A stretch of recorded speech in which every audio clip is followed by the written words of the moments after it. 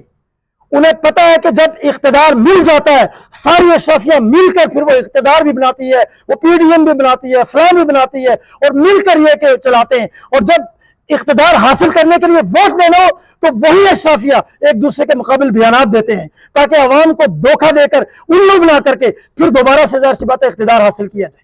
تو وہ شفاف مسکراہٹ ان کے چہرے پر نظر آتی ہے، انہیں پتا ہے کہ پھر عوام ہمارے دھوکے میں آئیں گے، ہمارے سراب میں آئیں گے، اور بدقسمتی یہ ہے کہ عوام کے سامنے جب الٹرنیٹو نہیں ہے تو پھر وہ انہی کو ظاہر سی بات ہے کسی نہ کسی درجے میں لے کر آتے ہیں۔ اسی طریقے سے آپ اپنے معاشرے اور سماج کے نام نہاد مذہب کے سوداگروں کو دیکھیں جو دین حق کی تعلیمات کو پس پش ڈال چکے ہیں، بلا چکے ہیں۔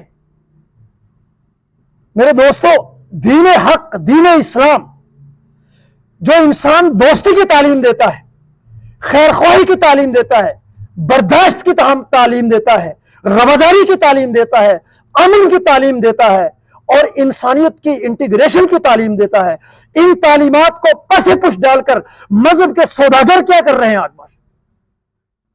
وہ عوام کے درمیان فرقہ واریت کو، نفرت کو، تقسیم انسانیت کو انہوں نے یہ ہے کہ یہاں پر پروان چڑھایا، روایات کی ایسی دیواریں کھڑی کر دی ہیں کہ وہ شاعر نے کہا تھا کہ اس درجہ اٹھائی گئی روایات کی دیواریں، اس درجہ اٹھائی گئی روایات کی دیواریں کہ صدیوں سے، نسلوں سے کسی شخص نے باہر نہیں دیکھا۔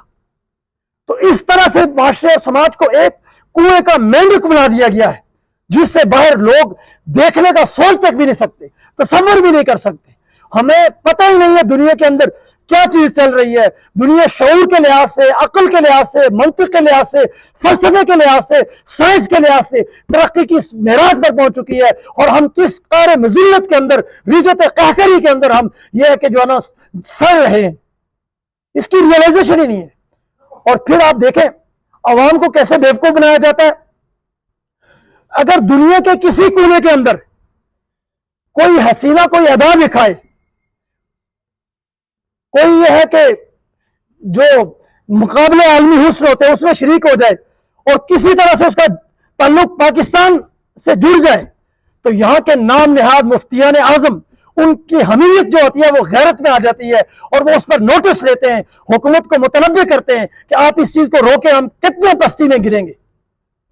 لیکن میں یہ کہنا چاہوں گا کہ یہی نام نہاد مفتیان، یہ اس وقت ان کا قلم، ان کا ٹویٹر حمیت کیوں نہیں کھاتا کہ جب اس ملک کے اندر، اس پاکستان کے اندر ہی، اس ملک میں آپ اسلام آباد کے اندر ایک جج کے گھر کے اندر ایک بچی، اس کو تشدد اتنا کیا جاتا ہے کہ اس کے زخموں کے اندر کیڑے پڑ جاتے ہیں، تب تمہارے ٹویٹ کے اندر حمیت کیوں نہیں پیدا ہوئی؟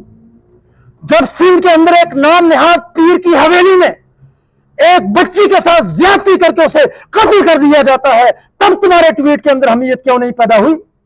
اور جب پاکستان میں ہزاروں عورتیں ایسی ہیں جو پیٹ کی بھوک مٹانے کے لیے اپنی عصمتیں فروش کرنے پر مجبور ہوتی ہیں، اس کو روکنے کے لیے تمہاری ٹویٹ حمیت میں کیوں نہیں آتی؟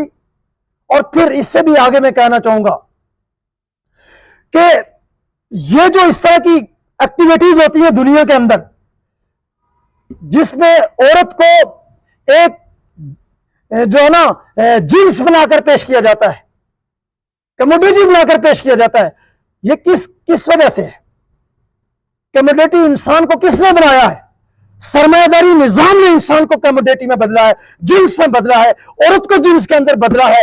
آپ اس کے مظہر کے اوپر اور اس کے نتیجے کے اوپر تو آپ یہ کہ حمیت دکھا رہے ہیں، لیکن وہ سرمایہ داری نظام جو انسانوں کو کموڈیٹی بناتا ہے، جنس بناتا ہے، اپنی عصمتیں نیلام کرنے پر مجبور کرتا ہے، خودکشیاں کرنے پر مجبور کرتا ہے، اس سرمایہ نظام کے خلاف تمہاری فتوے اور تمہاری ٹویٹیں کبھی حمیت میں نہیں آئیں گی۔ کیوں نہیں آئیں گی؟ ہمیں معلوم ہے، اس لیے کہ تم خود ان سرمایہ داروں کے حصے دار ہو، بلکہ تم خود اس معاشرے اور سماج کے اندر سرمایہ دار بن چکے ہو، اور اس قوم کے عوام کے خون کو چوسنے کے اندر سرمایہ داروں کے ساتھ برابر کے شریک ہو، اور معاشی اور ذہنی طور پر، فکری طور پر، اور یہ کہ جو یہاں پر جو ایک سوچ ہے اس کے اندر معاشرے اور سماج میں جہالت انڈینیا کے اندر پیش ہو۔ تمہیں کیا تعلق کہ اس سسٹم کے خلاف کوئی بات کی جائے؟ تو نان ایشوز ان کو بنیاد بنا کر قوم کو ٹرک کی بتی کے پیچھے میرے دوستوں لگایا جاتا ہے۔ یہ ہے ان لوگوں کا کردار۔ اور جہاں تک بات ہے عوام کی، تو عوام بیچارے آپ دیکھ لیں، میں نے ابھی آپ کو بات کیا کہ ان کے چہرے پتھرائے ہوئے، ان کی آنکھیں مرجھائی ہوئی ہے، بے بسی ہے۔ وہ مہنگائی کے اوپر نکلتے ہیں، مظاہرہ کرتے ہیں، لیکن انہیں پتہ ہے کہ نتیجہ کوئی نہیں آئے گا۔ کیوں نہیں آئے گا؟ اور یہ سسٹم بھی کیوں نہیں ان چیزوں کا نوٹس لے رہا؟ کیونکہ اشرافیہ کو پتہ ہے بہت اچھی طرح سے کہ ہم بطور اشرافیہ سب، تمام سیاسی جماعتیں، اسٹیبلشمنٹ، تمام یہ نام نہاد مذہبی جماعتیں، یہ بطور ٹوٹلٹی کے عوام کے مقابل ایک طاقت ہے۔ ان کا لڑنا صرف اس لیے ہوتا ہے کہ دوسرے کے مقابلے میں مجھے زیادہ حصہ ملے، اس کے علاوہ ان کے اور کوئی مفادات نہیں ہیں، مقاصد نہیں ہیں۔ تو اس لیے جب سسٹم چیلنج ہوگا تو پوری اشرافیہ کو پتا ہے کہ سسٹم کے مقابلے میں یہ ساری اشرافیہ سسٹم کو بچانے کے لیے کھڑی ہوگی، عوام کی قیادت کرنے کے لیے کوئی نہیں آئے گا۔ اب مہنگائی کے مارے ہوئے عوام جب سڑکوں کے اوپر مظاہرے کر رہے ہیں، آپ دیکھیں مین سٹریم تمام پولیٹیکل پارٹیاں وہ دبکی ہوئی ہیں، وہ چھپی ہوئی ہیں، وہ عوام کو لیڈرشپ نہیں دے رہی، اس لیے کہ انہیں پتا ہے کہ اس کے نتائج کیا آئیں گے۔ تو اسی وجہ سے سسٹم کو کوئی پرواہ نہیں ہے، اسے پتا ہے کہ جب تک عوام کو لیڈرشپ نہیں ملے گی، کنکریٹ پولیٹیکل پارٹی اس کی قیادت نہیں کرے گی، یہ تمام تر مظاہرے کیا ہوں گے؟ یہ ویسٹ ہو جائیں گے، ضائع ہو جائیں گے، اور اس کا کوئی نتیجہ نہیں نکلنے والا۔ اور یہ ہم 76 سالوں سے دیکھتے چلے آ رہے ہیں۔ تو میرے دوستوں یہ حالات ہیں، اس میں ہمیں نوجوانوں کے اندر یہ ان حالات کی ریئلائزیشن پیدا کر کے ہم نے یہ سوچ پیدا کرنی ہے کہ ہم نے ہی اس معاشرے اور سماج کو بدلنا ہے۔ اور پھر اس حوالے سے جو یہ کنسپٹ ہے جی کہ پتہ نہیں کوئی مسیحا آئے گا، کوئی دیداور آئے گا، مسیحا نہیں آیا کرتے، دیداور نہیں آیا کرتے، اپنی مسیحا یا اپنی دیداوری خود کرنی پڑتی ہے۔ یہ کردار نوجوانوں کو خود ادا کرنا ہوگا۔ کوئی آ کر آپ کا مسیحا نہیں بنے گا، کوئی دیداور نہیں بنے گا۔ یہ جو زرد صحافت پاکستان پر مسلط ہے ہر دور کے اندر، اس نے جو یہاں کی پس پردہ اصل قوتیں ہیں ان کا اعلی کار بن کر کے، سامراجی طاقتوں کا اعلی کار بن کر کے یہاں پر دیداور تراشے اور پاکستان کا بیڑا غرق کرنے میں سب سے زیادہ کردار انہی دیداوروں کا ہے۔ پاکستان کی تاریخ میں سب سے پہلا دیداور جو تراشا گیا، تاریخ اٹھا کر دیکھیں تو ایوب خان ڈکٹیٹر تھا، جو 10 سال تک یہاں کے عوام کے اوپر مسلط رہا۔ اس دیداور کے دور میں کیا ہوا؟ پاکستان امریکی سامراج کا باقاعدہ طور پر اڈا بنا، سیٹوں اور سنٹوں کے بدترین ماضی اسی دور کے اندر ہوئے، اور پاکستان کے عوام کو کانوں کان خبر تک نہیں ہوئی۔ یہاں پر اس کو اڈے دیے گئے، امریکہ کو، عوام کو بے خبر رکھ کر یہاں کے کروڑوں عوام ان سے رائے لیے بغیر، ان کی ویل کے بغیر، ان کی دھرتی کے اوپر امریکی سامراج اس کے طیاروں کے اڈے رکھے گئے۔ اور وہ طیارہ جب ہمیں عوام کو تب پتہ چلا جب پشاور سے اڑ کر اس نے سوویت یونین کی جاسوسی کی، اور انہوں نے اس کو گرا کر پھر پاکستان کے نقشے پر، پشاور کے نقشے کے اوپر سرخ دائرہ لگا کر ہمیں وارننگ کی کہ اگر دوبارہ یہاں سے طیارہ ہوا امریکہ کا تو ہم اس شہر کو صفحہ ہستی سے مٹا دیں گے۔ یہ ہے جو ان دیداوروں کا کردار جنہوں نے پاکستان کی قومی حمیت کو، قومی آزادیت، خود مختاری کو سامراج کے قدموں تلے پھینک دیا اور اس کی غلامی کو قبول کیا۔ اس غلامی کی قیمت پر میرے دوستو جو نام نہاد معاشی ڈیولپمنٹ ہے اس کی کیا حیثیت ہے؟ یہ تو سامراجی طاقتیں ہمیشہ وہ لولی پاپ دیتی ہیں اپنے ایجنٹوں کو، تاکہ وہ عوام کو یہ کہ وہ لولی پاپ دے کر ہماری غلامی کی شرائط ان کو زیادہ سے زیادہ سختی کے ساتھ عوام کے اوپر مسلط کر سکے۔ اور پھر اس کے بعد اگلا دیدہ ور کون آیا؟ اسلامی آئیڈیالوجی کا چیمپئن بن کر ایوب یحییٰ خان۔ اور اس کا اسلام سے کیا تعلق ہے؟ وہ تو دنیا و ما فیہا سے بے خبر انسان تھا۔ اور پھر اسی کے تسلط میں ایوب خان کے 10 سالہ آمریت کے دور اور یحییٰ خان کی آمریت کے دور میں، اس کے نتیجے میں پاکستان 2 ٹکڑے ہوا، بنگلہ دیش ہم سے الگ ہو گیا، پاکستان تقسیم ہو گیا۔ میرے دوستو، اور پھر کمال دیکھیں میڈیا کا اور انجینئرنگ دیکھیں کہ جس کے پاس تمام طاقت، قوت اور اختیار ہے، جو وقت کا ڈکٹیٹر ہے، جس کی ڈکٹیٹرشپ میں جو نام نہاد صدر بنا ہوا ہے، اس کی صدارت میں پاکستان ٹوٹتا ہے، الزام کس پر لگایا جاتا ہے؟ بھٹو پر۔ اس سے بڑی زیادتی اور کیا ہوگی؟ بھٹو بھائی پرائم منسٹر تھا، پریزیڈنٹ تھا، کیا تھا وہ؟ آپ اگر یہ کہ اقتدار آگے ٹرانسفر کرتے اکثریتی پارٹی کو، آپ کو کون روک سکتا تھا؟ لیکن آپ کی اپنی نیتوں میں فطور تھا، امریکی سامراج کے اینا کے پر برصغیر پاکستان کو تقسیم کرنے پر آپ تلے ہوئے تھے، اور آپ نے وہ کردار ادا کیا۔ تاریخ جلد یا بدیر ہر سچ کو اگل دیتی ہے، کتنوں پروپیگنڈا کے ذریعے سے عوام سے یہ حقائق چھپائے جائیں گے۔ پھر اس کے بعد ایک اور دیدار، ڈکٹیٹر ضیاء الحق۔ پاکستان کی جو ایک سوشل فیبرک، اس کی تباہی اور بربادی کا سب سے بڑا ذمہ دار اگر کوئی ہے تو وہ ڈکٹیٹر ضیاء الحق ہے، جس نے یہاں پر مذہب کو بنیاد بنا کر امریکی CIA کے ساتھ مل کر افغانستان کے اندر روس کے خلاف جہاد کے مقدس نام سے عالمی اسلام کی ساری پوٹینشل کو جھونک دیا اور یہاں کے وسائل کو جھونک دیا، جس کے نتیجے میں پاکستان، پورا جنوبی ایشیا اور یہ خطہ اور پوری دنیا آج تک دہشت گردی اس کی یلغار کا شکار ہے۔ اس ناسور سے ہمارا معاشرہ آج بھی نہیں بتا۔ ہمیں یہ کہا گیا کہ افغانستان ہمارے لیے اسٹریٹجک ڈیپتھ ہے، آج وہی افغانستان ہمارے لیے اسٹریٹجک تھریٹ بن چکا ہے۔ کہاں گیا آپ کا ویژن؟ کہاں گئی وہ آپ کی سوچ جس نے اس کو اسٹریٹجک ڈیپتھ بنانا تھا؟ یہ تو لیول ہے ان لوگوں کا جو ہم پر آج تک مسلط رہے۔ اور پھر اس کے بعد آگے چلیں تو ایک اور دیدہ ور تلاشا گیا یہاں پر۔ دنیا کی تاریخ میں آپ نے کبھی دیکھا ہے کہ کوئی سیلیبریٹی آ کر قوموں کی تقدیر بدلے؟ کوئی سیلیبریٹی آ کر تو ریاست مدینہ بنائے؟ کوئی سیلیبریٹی معاشرے میں بنیادی تبدیلی لائے؟ سیلیبریٹی یا تو زیلنسکی بنتا ہے، یوکرین کے صدر، جو یوکرین کو تباہ و برباد کر دیتا ہے اپنے ملک کو، یا پھر پاکستان میں یہ کہ کسی کو بنا دیا گیا اور اس نے پاکستان کا جو کیا وہ آپ کے سامنے اور گلیمرائز کیا گیا اس کی سیلیبریٹی پرسنالٹی کو اور عوام کے اوپر مسلط کیا گیا۔ نتائج آج کیا ہیں آپ کے سامنے، اور المیہ یہ ہے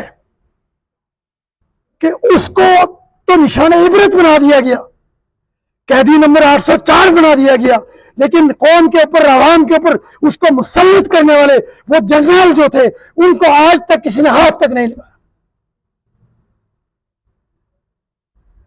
آپ کی جو آپ کی طاقت کا اظہار ہے وہ ایک کمزور وزیر اعظم پر ہی ہوتا ہے نا۔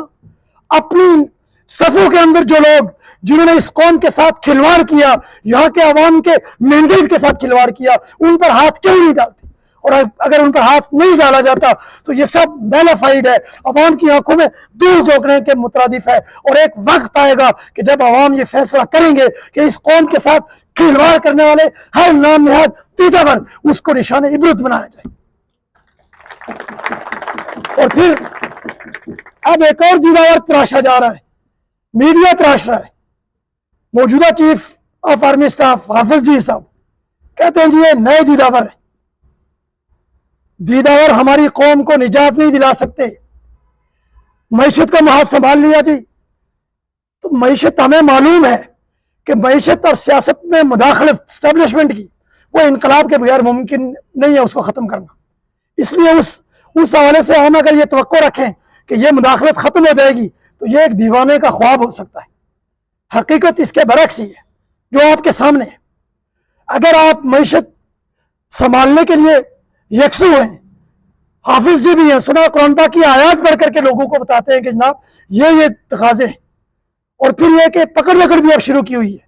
اچھی بات ہے, ڈالر مافیا کے اوپر گرفت ہونی چاہیے, جو یہاں پر بڑے بڑے یہاں پر سمگلرز ہیں ان کے اوپر گرفت ہونی چاہیے, اور جنہوں نے یہ کہ یہاں پر جو ہے نا معیشت کے اندر یہ کہ وہ ڈمپنگ کی ہوئی ہے, ذخیرہ اندوزی کی ہوئی ہے, ان کے خلاف کارروائیاں ہونی چاہیے. لیکن یقیناً آپ نے یہ آیت بھی پڑھی ہوگی کہ کئی لا یکون دولتم بین الاغنیاء منکم. قرآن تقسیم دولت کے اصول پر کیوں کھڑا ہے؟ تاکہ دولت مالداروں کے اندر جمع نہ ہو جائے. کیا اس آیت کی اسپرٹ کی روح سے پاکستان میں بڑے بڑے سرمایہ داروں کے اوپر, جاگیرداروں کے اوپر, بڑے بڑے پراپرٹی مافیاز کے اوپر آپ ہاتھ ڈالنے کی جرات کریں گے؟ کر کے دکھائیں. جو کرنے والے کام ہیں وہ کیے نہیں جاتے, اور جو ثانوی درجے کے کام ہیں ان سے نتائج لینے کی کوشش کی جاتی ہے, کبھی نتیجہ نہیں آئے گا. اسی طرح یہ آیت بھی یقیناً پڑھی ہوگی, تلاوت کی ہوگی کہ هو الذی خلق لکم ما فی الارض جمیعا, کہ زمین میں جس قدر وسائل ہیں وہ تمام انسانوں کے درمیان برابر تقسیم ہو. تو پاکستان کے 25 کروڑ عوام کی یہ دھرتی, اس کے وسائل پاکستان کے 25 کروڑ عوام کے اندر تقسیم کرنے کی ہمت ہے آپ میں؟ نہیں کر سکیں گے, نہیں ممکن آپ کے لیے. اسی طرح قرآن پاک کی یہ آیت بھی آپ نے یقیناً پڑھی ہوگی کہ لیس للانسان الا ما سعی, کہ انسان کے لیے وہی ہے جو اس نے محنت کی. تو بغیر محنت کے پاکستان میں جو بڑے بڑے پراپرٹی ٹائکونز ہیں جنہوں نے زمینوں پر قبضہ گیری کر کے زمینوں پر قبضہ گیری کر کے انہوں نے جاگیریں بنائی ہیں, اور پھر یہ کہ وہ بڑے بڑے سرمایہ دار ہیں, اور پھر بڑے بڑے یہاں پر یہ ہے کہ جو ایک چھپے رستم ہے معیشت کے اندر, کیا ان سے دولت آپ یہ ہے کہ جو انہوں نے حرام کی دولت, لوٹ مار کی دولت, کرپشن کی دولت جمع کی ہوئی ہے وہ اس کو ان سے چھین کر عوام میں تقسیم کر سکیں گے؟ نہیں کر سکیں گے. میرے کہنے کا مطلب واضح طور پر یہ ہے کہ اگر قرآن پڑھ کر لوگوں کو مطمئن کرنا مقصود ہے تو پھر قرآن کی جو اسپرٹ ہے, اس کا جو معاشی فکر ہے, اس کی روح سے ایک ہی نظام ملتا ہے, اور وہ نظام سوشلزم ہے. کیا آپ سوشلزم کے نظام کے نفاذ کا اعلان کر سکتے ہیں؟ نہیں کر سکیں گے. آپ قرآن کی آیات پڑھیں گے, یہ بھاری پتھر اٹھائیں گے, چوک میں اس کو رکھ لیں گے, لیکن سوشلزم نافذ کرنا آپ کے بس کی بات نہیں ہے. اس لیے نہیں کہ ہمیں آپ کی نیت پر شک ہے, ہمیں آپ کے اخلاص پر شک ہے, اس لیے کہ فرد واحد نظام کے مقابلے میں کبھی بھی کامیاب نہیں ہوتا. تاریخ یہ بتاتی ہے, ہمارا اپنا ملک یہ بتاتا ہے, اور یہ کہ اس کے خلاف فرض اٹھے گا جتنے بھی مخلص ہوگا, الٹیمیٹ ناکامی اس کا مقدر ہوگی. جماعتی سسٹم کو بدلے گی, جماعتی اس نظام کو بدلے گی, اور جماعتی قرآنی فکر پر حقیقی معاشرے نظام قائم کرے گی, اور انشاءاللہ یونائٹڈ پاکستان یہ کردار ادا کر کے دکھائے گی.